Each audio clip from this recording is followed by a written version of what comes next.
നേപ്പാളിൽ ഇടക്കാല പ്രധാനമന്ത്രി ആരെന്നതിൽ ഇന്ന് തീരുമാനം ഉണ്ടായേക്കും. നേപ്പാൾ ഇലക്ട്രിസിറ്റി ബോർഡ് മുൻ സിഇഒ കിൽസ്മാൻ ഗിസിങ്ങിന്റെ പേരാണ് ജൻസികൾ നിർദ്ദേശിച്ചത്. ഇതിൽ സൈന്യം തീരുമാനം എടുത്തിട്ടില്ല. അതിനിടെ ഇടക്കാല പ്രധാനമന്ത്രി സ്ഥാനത്തേക്ക് ജൻസികൾ ആദ്യം നിർദ്ദേശിച്ച മുൻ ചീഫ് ജസ്റ്റിസ് സുശീല കർക്കി സൈനിക നേതൃത്വവുമായി ചർച്ച നടത്തി.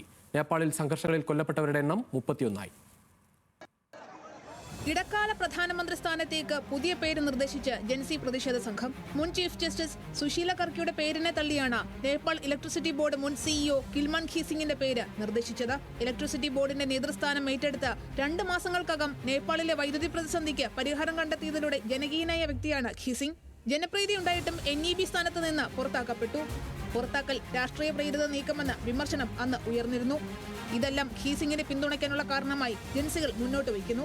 മാത്രമല്ല, കഴിഞ്ഞ ദിവസം ജൻസികളുടെ പങ്കാളിത്തത്തോടെ സർക്കാർ രൂപീകരിക്കണമെന്ന് കുൽമാൻ ഖീസിംഗ് ആവശ്യപ്പെട്ടിരുന്നു. ഇതും ജൻസികളുടെ പിന്തുണയ്ക്ക് കാരണമായി. സുശീല കർക്കിയുടെ പേരിനെതിരെ ജൻസികളുടെ ഇടയിൽ എതിർപ്പ് ഉയർന്നിരുന്നു. 70 വയസ്സിന് മുകളിൽ പ്രായമുള്ള സുശീല കർക്കി ജൻസികളെ എങ്ങനെ പ്രതിനിധീകരിക്കുമെന്നതായിരുന്നു എതിർപ്പിന് കാരണം. ഇതെല്ലാം ചൂണ്ടിക്കാട്ടി ജൻസികളുടെ പ്രതിനിധി സംഘമെന്ന് അവകാശപ്പെടുന്ന സംഘടനയുടെ കത്തും പുറത്തുവന്നു. കാഠ്മണ്ഡു മേയർ ബലേൻ ഷായുടെ പേര് പരിഗണിച്ചെങ്കിലും നേതൃസ്ഥാനത്തേക്ക് ഷാ താൽപര്യം പ്രകടിപ്പിക്കാഞ്ഞതും ഖീസിങ്ങിന്റെ പേരിന് പിന്തുണ വർദ്ധിക്കാനിടയാക്കി. ഇതിനിടെ തിങ്കളാഴ്ച പൊട്ടിപ്പുറപ്പെട്ട ജൻസികളുടെ പ്രതിഷേധത്തെ തുടർന്നുണ്ടായ അരക്ഷിതാവസ്ഥ നിയന്ത്രിക്കാനുള്ള ശ്രമം നേപ്പാളിൽ തുടരുകയാണ്. രാജ്യത്തിന്റെ നിയന്ത്രണം സൈന്യം ഏറ്റെടുത്തതോടെ പ്രതിഷേധങ്ങളും അക്രമങ്ങളും ഒരു പരിധിവരെ അവസാനിച്ചെങ്കിലും അങ്ങിങ്ങ് ഇപ്പോഴും അക്രമം പൊട്ടിപ്പുറപ്പെടുന്നുണ്ട്.